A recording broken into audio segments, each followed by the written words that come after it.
በስመ አብ ወወልድ ወመንፈስ ቅዱስ አሐዱ አምላክ አሜን።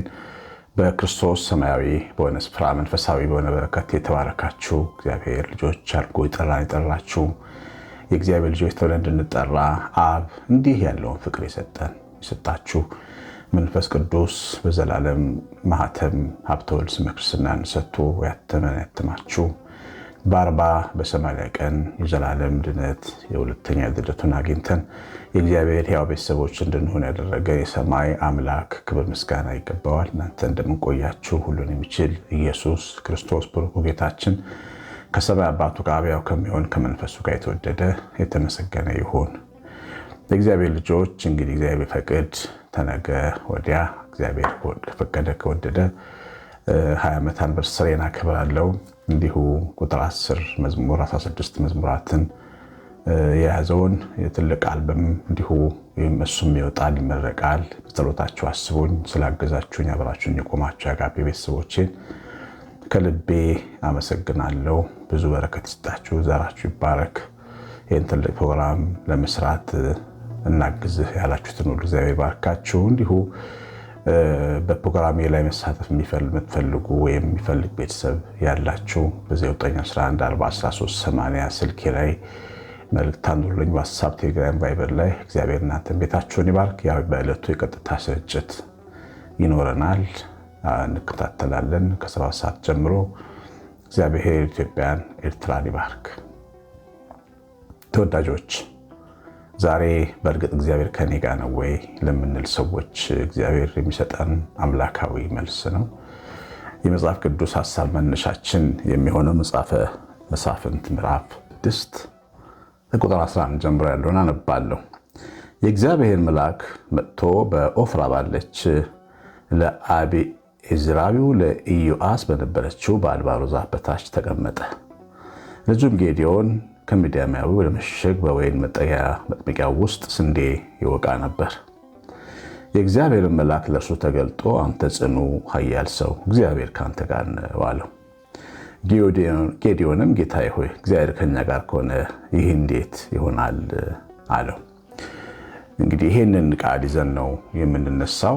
ጌዴዎን በ21ኛው ክፍለ ዘመን ከኛ ጋር ዛሬም አለ። ጌዴዎን በቤታችን፣ በጓዳችን፣ በሳሎናችን፣ በመኝታ ቤታችን ዛሬም አለ። በቤተክርስቲያናችን፣ በማህበራችን፣ በጉባኤያችን እግዚአብሔር ከኛ ጋር ከሆነ እንዴት ይሄ ይደርስብናል ብለን እንድንል የሚሉ ሰዎች አሉ። ወይም እንድንል የሚያደርጉ ነገሮች ያጋጥሙን፣ እንደዛ ይሰማናልም እናምናለንም እንደዛ። እና ብዙ ሰው እግዚአብሔር ከሱ ጋር እንደሆነ አያምንም። ከሁለት ነገር አንጻር ነው እግዚአብሔር ከሱ ጋር እንደሆነ የማያምነው። የመጀመሪያው ነገር እግዚአብሔር ጠልቶኛል ከሚል አሉታዊ አስተሳሰብ ነው። እግዚአብሔር ጠልቶኛል፣ ሰልችቶታል፣ የኔ ጉዳይ ደክሞታል እና በቃ ርቆኛል፣ ተጸይፎኛል የሚል ግልጽ የሆነ እግዚአብሔር ከሰው ጋር በጠብና በቁጣ እንደሚኖር አድርጎ የመረዳት ወይም እግዚአብሔርን እንደ ሰው የማየት ነገር ነው። ሰው ሲያስቸግር ታውቃላችሁ፣ እናት ትቆጣለች፣ አባት ይማረራል። አንዳንዴ እናትን ከቤት ውጣልኝ ትላለች፣ የስራ አለቃም ከስራ ያባረራል፣ ጎረቤትም ማህበረሰብ ያገላል። ያን ነገር የለመደ ሰው እግዚአብሔር እንዳገለለው ተሰምቶት እግዚአብሔር ከኔ ጋር አይደለም ይላል። አንዳንዱ ደግሞ በጣም በባሰ ሁኔታ እኔ ችግረኛ ስለሆንኩ ምስኪን ስለሆንኩ ሰው ስለሌለኝ እግዚአብሔር ትቶኛል ብሎ እግዚአብሔርን በጣም እንደ ሰው አይቶ ፊት አይቶ የሚከዳ አድርጎ የሚያምንም ጥቂት ሰው ይኖራል። ሁለተኛው ምክንያት ደግሞ እግዚአብሔር ከኔ ጋር አይደለም ብለው ሰዎች እንዲያስቡ የሚያደርጋቸው ኃጢአተኝነታቸው ነው። ኃጢአተኝነት በክስ መንፈስ ስናቀው እንደዚህ እንሆናለን። መንፈስ ቅዱስ ሲወቅሰን እግዚአብሔርን እያመሰገንን ንስሐ እንገባለን። መንፈስ ቅዱስ ሲወቅሰን ወደ ራሳችን እንመለሳለን። ኃይልን ከሰማይ እንጠይቃለን። ከኃጢአታችን ንስሐ ከገባን እንኳን በኋላ ደግሜ እንዳልሰራ መንፈስ ቅዱስ ኃይልን ስጠኝ ብለን እንጸልያለን። ማታ እንደተባልነው የቀጥታ ስርጭት የቀናውን መንፈስ በውስጥ ያድስ ንጹህ ልብ ፍጠርልኝ ብለን እንጸልያለን። ምክንያቱም ከልብ የሆነ እንዲሆን እንፈልጋለን። መንፈስ ቅዱስ ሲወቅስ እንደዚህ ነው የሚያደርገው። ሰይጣን ኃጢአታችንን በውስጣችን ሲከሰን ተስፋ እንድንቆርጥ ነው የሚያደርገን። ይኸው እግዚአብሔር ከኔ ጋር አይደለም እንድንል የሚያደርገን አንዱ እሱ ነው። በጣም ብዙ ኃጢአተኝነታችንን ፊት ለፊታችን እየዘረጋ እያስታወሰ አይምሯችን ያመጣዋል። ያ የውስጣችን ሐሳብና የአይምሯችን መረበሽ እግዚአብሔር እንደጠላን እንዲሰማን ያደርጋል ማለት ነው። እግዚአብሔር ልጆች እና በዚህም እግዚአብሔር ከኔ ጋር አለ ብለን እናስባለን። ሌላው ሁኔታዎች አንዳንዴ እግዚአብሔር ከኔ ጋር አለ ብለን አምነንም እየኖርን ነገሮች ድብልቅልቅ ሊሉ ይችላሉ። የቤተሰብ ጉዳይ ይሆናል፣ ወይ የሀገር ጉዳይ ይሆናል፣ የፖለቲካ ጉዳይ ይሆናል፣ መንፈሳዊ ቦታ ደህና ሰው እናጣ ይሆናል። የሆነ ነገር በቃ ውስጣችን በምንፈልገው ልክ አለማልሆን ሲለን በቃ እግዚአብሔር ከኛ ጋር አለም ትቶናል ብለን እንድናስብ እንሆናለን። አሁን የጌዲዮን ስሜት ይሄ ነው። አገር እየጠፋች እስራኤል እየወደመች ሚዲያማውያን እርሻችንን በሳት እያቃጠሉ እግዚአብሔር ከእናንተ ጋር እንዴት ትለናለህ አለው። እውነት ለመናገር ጌዲዮን እንደዚህ ቢያስብ ማንም አይፈርድበትም። ግን እግዚአብሔር ግን በዚህ ሁኔታ ውስጥ ከኛ ጋር አለ። ያው እንዳሳየውን መልአኩን ነው የላከለት። በኦፍራ አውድማ ላይ መልአኩን ነው የላከለት። እግዚአብሔር ከሱ ጋር ስለነበረው ነው እግዚአብሔር መልአክ ተቀምጠው የሚያነጋግረው። ይወላችሁ አንዳንዴ እግዚአብሔር መልአኩን ይልካል። እኛ መላእክት ክንፍ ስላላቸው በስዕል ስለምናውቃቸው መላእክትን እንደዛ የሚመጡ ስለሚመስለን እንጂ መላእክት ወደ ሰዎች ልጆች በጣም ብዙ ጊዜ ይመጣሉ። ሰዎችን ያግዛሉ፣ ሰዎችን ያክማሉ። አንዳንዴ ደግሞ ቅዱሳንም ጭምር እንደ መላእክት ተልከው ይመጣሉ ወደ ሰው ልጆች። አንድ የግብፅ መጽሔት እያነበብኩ ነበር በቅርብ ጊዜና ፓትርያርክ ቄርሎስ ከአቡነ ሽኖዳ በፊት የነበሩ ፓትርያርክ ያው በቅድስና ማዕረግ እንዳሉ ማምነው በግብፅ ቤተክርስቲያን በጣም ቅዱስ ፓትርያርክ ነበሩ። ኢትዮጵያ ሀገር መጥተው ጎብኝተውናል። እና እሷ የግብፃዊቷ ሴት እናት በጣም ትወዳለች እሳቸውን እና ሐኪም ቤት ስትሄድ በጣም ሕክምናው ከባድ መሆኑን እና ሰርጀሪ እንደሚያስፈልጋት ይነግሯታል። ቄርሎስ ቄርሎስ ቄርሎስ ቄርሎስ ያለች ነው የምታምጠው ናና አግዘኝ ብላ ማለት ነው። እና ሐኪሞቹ ያው ውሳኔ ለመስጠት ቶሎ ቶሎ ሲረባረቡና ወጣ እንዳሉ ሴትዮዋ ወልዳ ጠበቀቻቸው። እና ሐኪሙ ሲገባ ሴት ሐኪም ስትገባ ፊት ለፊቷ ቄርሎስ ቆሞ ታያለች ማለት ነው ቤት ውስጥ። እና አንድ ሰው ቆሞ ታያለች። ቄርሎስ ነው የምታየው። እሷ ቄርሎስ መሆኑን አታውቅም፣ ግን ልጅቷ ደግሞ ተገላገላለች። ከዛ ያው ሁኔታው አስገረማቸው ሐኪሞቹ። ያው በሰላም ወደ ቤቷ ሄደች እና እቺም ሙስሊም ነርስ ልጠይቃት መጣች። ነገሩ ከልቧ ሊጠፋ አልቻለም። ልጠይቃት ስትመጣ የአባ ቄርሎስ ስዕል ቤት ውስጥ ተሰቅሏል። ስትመለከት ቤት ውስጥ እሷ እዛ ማዋለጃ ክፍል ውስጥ ያየችው ቄርሎስ ነው። ጮች ይሄንን አይቼዋለሁ ሲያዋልድሽ አጠገብሽ ቆሞ ስትወልጅ አለቻት። መላእክት እንደዚህ ሆነ ወደ ሰዎች ይመጣሉ፣ ያገለግላሉ። አንዳንድ እኛ አጠገባችን ያሉ አይመስለንም። እግዚአብሔር ከኛ ጋር እንዳለ በብዙ መንገዶች ነው የምንመለከተው። እና መላእክት ከኛ ጋር ይመጡና ስተት ነው ይሉናል። ምናምነውን እምነት መንገዱ ልክ አይደለም። አሁን ለምሳሌ እዚህ ጋር ጌዲዮን አንተ የምታስበው ልክ አለ፣ እግዚአብሔር ካንተ ጋር ነው፣ አንተ እንደውም ጽኑና ኃያል አሸናፊም ነህ ይለዋል። እሱ ፈርቶ ነው የተደበቀው በወይን መጥመቂያ ውስጥ። እና ይሄ ማመን ያስፈልጋል፣ ይሄ መቀበል ያስፈልጋል። እግዚአብሔር ሲናገር ቶሎ ብሎ መቀበል፣ አለመከራከር። እና እንዲህ ለየት ያለ መንፈሳዊና ሰማያዊ ነገሮችን የሚነግሩን ሰዎች ሊያጋጥሙ ይችላሉ መንገድ ላይ ስንሄድ፣ ስራ ቦታ እና እኛ ድካማችንን የሚያግዝ አይዞሽ በርቺ ምናምን የሚል ሰው ሊኖር ይችላል፣ ሊያጋጥመን ይችላል። እኔ አንድ ጊዜ በጣም ፈተና ውስጥ ነበርኩኝ በአገልግሎቴና በጣም ግራ ተጋብቼ በቃ መኪና የነዳው ከእስጢፋኖስ ወደ ቦሌ መድኃኔዓለም ወደ ገርጂ ነበር ቤቴና ወደዛ እሄዳለሁ። ትንሽ መኪና ቤትስ መኪና ነበረች፣ እሱ በእሷ መኪና ውስጥ ነውና እግዚአብሔር ሆይ ምንድነው ሀሳብ በእኔ ላይ? አገልግሎት ማላገለግልም ቤትም ነበርኩና እኔ በቃ ምንድነው ሀሳብ በእኔ ላይ? ሌላ ዓለም የለኝም፣ አንተ ነህ ዓለሜ እያልኩ ጥንክር ያለ ጸሎት እየጸለይኩ ማለት ይቻላል እየተነጋገርኩ እግዚአብሔር ጋር ሲሄድ ቦሌ ሩዋንዳ አካባቢ ስደርስ አንድ ሰው ሽማግሌ ሰው እያስቆሙኝ እና ቀላ ያሉ ሽማግሌ ናቸው። ሽበታቸው በጣም አይረሳኝ። ያው እሳቸውን ሳይ ራይድ ልስጣቸው ሰው የሚሸኝ ከሆነ ብዬ አቆምኩላቸው። ወዴት ነው አባቴ ያልኳቸው። አይ ወዴትም አይደለሁም አሉኝ። ምን ልታዘዝ አልኳቸው። ልጄ ታገስ አሉኝ 3 ጊዜ። ደነገጥኩ። ያው ራሴ ለማረጋጋት ሞከርኩ። እሺ ከልቤ አመሰግናለሁ። ታዲያ ልሸኙት የተማሸኘኝም ሄዳሉኝ። መኪናዬን ዘግቼ እኔ ወደ ቤት ሄድኩ። እሳቸው አሁን ስጋ ለባሽ ናቸው ብላችሁ ታስባላችሁ? የእግዚአብሔር መልአክ ነው። ውስጤ ጩኸቴን ጸሎቴን የመልስተሬን እግዚአብሔር በመልአክ አንድ ሰው ያናገሩኝ ብዬ ባልፍ ግን አይሰራም። አሁን እዚህ ጋር አንድ ሰውዬ ነው የሚመስለው መልአክ፣ ግን እግዚአብሔር ከኛ ጋር እየተናገረ ነውና እግዚአብሔር ከኛ ጋር እንደሆነ የምንገምተው እና የሚሆነው የተለያየ ነው። ብዙ ጊዜ እኛ መላእክት የሚመጡት ክንፍ ይዘው በብርሃን ተሞልተው ስለሚመስለን ነው እግዚአብሔር የሚልክልንን መልእክት ማናስተውለው።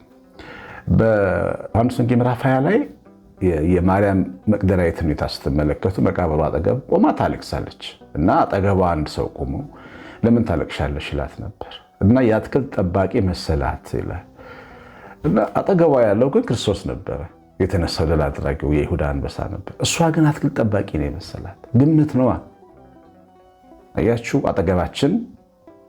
አጠገባችን ቆሞ ሊያበረታን ይችላል፣ ሊያጽናናን ይችላል። የእኛ ግምት ግን ሌላ ይሆናል። አያችሁ፣ እኛ ግምታችን ያውና ሰውዬ መጥቶ የሆነ ሴትዮ መታ እንደዚህ ተፈጥሮ እንደዚህ ነው የምንለው። ሁሉን በስጋ ዓይን እንዳንመለከት ከመልእክቱ ከሐሳቡ መነሳት አለብን። እግዚአብሔር ከኛ ጋር እንዳለ የሚያስረዳ እንዲያበረታ፣ እንድንበረታ፣ እንድንጠነክር አይዟችሁ የሚሉን ሰዎች እግዚአብሔር መላእክት ሊሆኑ ይችላሉ። አንድ የአጋፔ ቤተሰብ ሲነግረኝ ነበረ። አይ ቲንክ ይሄንን ትሰማዋል ብዬ አስባለሁ። አሜሪካን ሀገር መኪና እየነዳን መንገድ ትልቅ ሃይዌይ ላይ መንገድ ተዘጋግቶ መንገድ ዘግተን ከባድ ጩኸት መኪና ጩኸት ጮኋል አለ። እንዴት አድርገን እኔና እህቴ መኪና ገፍተን እናስወጣ እና እህቴ የነዳች ብቻዬን ለመግፋት ስሞክር አንድ ነጭ መጥቶ አገዘኝ እና ጥግ ባንዴ ሲነካው መኪናው ጥግ ሄዳል። ከዛ ዞር ብዬ ገፍቶ ጥግ ታንኪው ብሎ ዞር ስለ አጠገቤ የለም ያ ሰውዬ፣ የቆመ መኪና አልነበረም አለ። አያችሁ፣ መልአክ ልኮ እግዚአብሔር ሲያግዘው ይሄን የተባረከ ወጣት እና እግዚአብሔር ከኛ ጋር አለ። እኛን የማይመስለን እኛ ከግመታችን ነው መውጣት ያለብን። አንዳንድ ነገሮች ተመሳቀለው ሊሆን ይችላል። አሁን ጌዲዮን የነበረበት ሁኔታ እግዚአብሔር ከኛ ጋር አለን የሚያሰኝ ሊሆን ይችላል። ማርያም የአትክልት ጠባቂ የመሰላት በጌታ ላይ የነበረውን የጠላትነት ስሜት በአይሁድ ዘንድ አይታ ነው።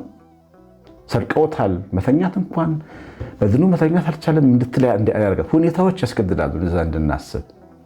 ግን እግዚአብሔር ከሐሳባችን ከሊናችን በላይ ነው። ከኛ ሐሳብ በላይ መሆኑን መቀበል አለብን። በቃ እግዚአብሔር ሁልጊዜ ከኛ ጋር ነው። ማመን ሊያቅተን ይችላል፣ ሊገርመን ይችላል፣ እንዴት ልንል እንችላለን። ግን እግዚአብሔር ከኛ ጋር ነው። ከኛ ጋር ነው። እግዚአብሔር ከኛ ጋር ነው። ከቤታችን፣ ከኑሯችን፣ ከመንገዳችን፣ ከልጆቻችን መንገድ ጋር ነው። ይህን ማወቅ ያስፈልጋል። እግዚአብሔር ከኛ ጋር ከሆነ ደግሞ ደስ ሊለን ይገባል። ፊልጵስዩስ ምዕራፍ 4:4 ላይ ሁል ጊዜ በጌታ ደስ ይበላችሁ፣ ደግሜ እላለሁ ደስ ይበላችሁ፣ እንዳትታለሉ፣ ሐዘን እንዳያታለላችሁ፣ ስሜት ግምት እንዳያታለላችሁ፣ ሁል ጊዜ በጌታ ደስ ይበላችሁ። ከኔ ጋር ስላለ አመሰግናለሁ፣ በመንገዴ ስላለ አመሰግናለሁ ማለት ነው። በቅርብ ጊዜ ይህን ፕሮግራም ሳዘጋጅ በጣም ትንሽ ውስብስብ መንገዶች ነበሩት ፕሮግራም እና ትልቁ አዳራሽ ነው፣ ትልቅ ቦታ ነው። በዛ ላይ ደግሞ አንዳንድ የማይፈቀዱ ነገሮች አሉ። እነሱን ለማስፈቀድ ያው ህጉ ላይ ሳነበው እንዲህ ነው፣ ይሄ አይቻልም፣ ይሄ አይቻልም፣ ይሄ አይቻልም፣ የሚያስፈልገኝን ነገር ሁሉ አይቻልም ይላልና ግን ምን ብዬ አምናለሁ? እግዚአብሔር ከኔ ጋር ነው ብዬ አምናለሁ። መድኃኒዓለም አብሮኝ አይደል እንደ ያለው አብሮኛው የሚደግሰው እኔ ሰርጌን ቆሞ ሄዳ ላይ መድኃኒዓለም ነው። አይኔ እያየ ጉልበቱን ስሜ ነው ከቤት የወጣው ከቤተክርስቲያን የመጣው የሙሽርነቴ ቀን የአባቴን ጉልበት ሳልስም ቤተክርስቲያን ሄጄ መድኃኒዓለም ጉልበት ስሜ ነው የመጣሁት። በጠዋት ቆሞ አይቼዋለሁ፣ ሁሉ ሞልቶ አይቼዋለሁ። አስታውሰው የሰርግ ጊዜ ገንዘብ አልነበረ፣ አለቀ ገንዘቤ ሁሉና ትልቅ ሰርግ ነበር። ካሜራ የሚከፈል ፎቶ ምናምን ካሜራ እንደዚህ የሚከፈል ገንዘብ ነበር። ከዛ ገንዘቡ ይሄም ያስፈልጋል አሉኝ ኮሚቴዎች ነበሩና ግድ የለም እግዚአብሔር ያውቃል ብዬ ገባን ወደ ሰርጋችን ማለት ነው። እና ልክ ምሳል እናነሳስን ነው ሙሽሮች ሆነን ምሳል እናነሳስን በር ላይ አንድ ትልቅ ሰው ጠበቀኝና ቀሲስ እግዚአብሔር ይባርክ እንኳን አደረሰ ብሎ ቼክ ሰጠኝ ማለት ነው። እና ከዛ ተመልሼ ምንም አላልኩም። ተመልሼ ይኸው ካሜራውን እግዚአብሔር ከፈለልን አልኳቸው ማለት ነው። ሚዜዎች ከኮሚቴዎች አንደኛው ሚዜ ነበር። እና እግዚአብሔር እንደዚህ ነው፣ በትንሽ ነገርም በብዙ ነገርም ታማኝ ነው። እኔ ያንን አይቼ ነው የመጣሁት። እና አሁን እነዚህ ውስብስብ ሲሉ ነገሮች አልፈራም ነበር። እግዚአብሔር ከኔ ጋር ነው፣ አልጨነቅም ብዬ ነው የምወጣው። ደግሞ እንደተባለው አይቻልም የተባለውን ነገር ሁሉ ፈቅደውልኝ ተችሎ አገኘሁት ማለት ነው። እና እግዚአብሔር ከኛ ጋር አንድ አይደለም እንዲሰማን የሚያደርጉ አይቻልም፣ አይሆንም፣ ጠባብ ነው፣ ከባድ ነው የሚሉ ነገሮች ሊገጥሙን ይችላሉ። ግን እግዚአብሔር ከኛ ጋር ነው። እነዚህ ነገሮች ሁሉ ከእግዚአብሔር ሉዓላዊነት በታች ናቸው። እና በህይወታችን ነው የምላችሁ፣ ምንም ነገር ቢሆን ሐኪም ፈልጋችሁ ሐኪም ቤት ብትሄዱ፣ ማይገኝ ሰው ባለስልጣን ፈልጋችሁ ብትሄዱ፣ ከቤት ስትወጡ ጌታዬ ከኔ ጋር ነው አብረን ትወጣለህ አልጠራጠርም ብላችሁ ውጡ። ከልብ አምናችሁ ታገኙታላችሁ። ያን ሰው ዝጉ በር ይከፈትላችኋል። በቃ ይሄ የታዘዘ ነው። በመለኮት ዘንድ እያመኑ ለሚወጡ ሰዎች መንገድ እንዲከፈት ታዞላቸዋል። ማንም ሊዘጋ አይችልም። ያ መንገድ ለሚያምን ሁሉ ይቻለዋል አይደል? ጌታ ኢየሱስ ያለው እግዚአብሔር ከኔ ጋር አለ ብሎ ማመን በጣም ትልቅ ረፍት የሆነ እምነት ነው። የህይወት ድካም አለ፣ ትግል አለ። ኢዮብ 7 ላይ ህይወት በምድር ላይ ብርቱ ሰልፍ ነች ይላል ኢዮብ ቁጥር 1 ላይ። ያንን ብርቱ ሰልፍ ማለፊያ መንገድ እግዚአብሔር ከኔ ጋር ነው ማለት ነው። እግዚአብሔር አለ ማለት ነው። እናቶቻችን እግዚአብሔር አለ ብለዋል ሊያሳድጉ፣ እግዚአብሔር አለ ብለው ነው ስንቱን ያለፉት። ባሎቻቸው እየታሰሩ ትድርና እየሄዱባቸው እየሞቱባቸው ብቻቸውን 7 ልጅ እያሳደጉ እግዚአብሔር ስላለ ነው። እግዚአብሔር አለ ስላሉ ነው በህይወታቸው። የእግዚአብሔር ቤተ መቅደስ በእልልታ የምትደምቀው በእናቶች ነው። ለምን? እግዚአብሔር እንዳለ በህይወታቸው በደንብ ነው የሚያዩት። ስለዚህም እግዚአብሔር በመቅደስ ውስጥ እንዳለ ያምናሉ። ወጣት ሲሽኮረመም እናቶች እልል ይላሉ። ምክንያቱም አለ፣ አይተውታል። እኛ ጌታ እግዚአብሔር አለ፣ እግዚአብሔር ባራኪ፣ እግዚአብሔር ቅርብ፣ እግዚአብሔር ደግ አምላክ ነው። የለም አጠገቤ እንዳትሉ፣ እንደ ጌዲዮን አጠገቤ እግዚአብሔር የለም እንዳትሉ። እግዚአብሔር ዛሬ ይህንን መልእክት ለሚሰጠው ሰው ልኳል። ሰማነውን ያስተማረን እግዚአብሔር በልባችን ማተም ያትምልን፣ እንዳንረሳው ያርገን። መንፈስ ቅዱስ ያውቃሉ በልባችን የተዘራ እንድንለመለም ያርገን። ከክፉ ይጠብቃችሁ። እግዚአብሔር ቸርነት የእመቤታችን ረድኤት በረከት የምላት ጥበቃ አብሮን ይሁን። ልትደውሉልኝ የምትፈልጉ ሰዎች በፕሮግራሜ ዙሪያ 9114380 ዋትስአፕ፣ ቴሌግራም ላይ ያለው ቄስ አሸናፊ ገብረ ማርያም ነኝ። ሰላም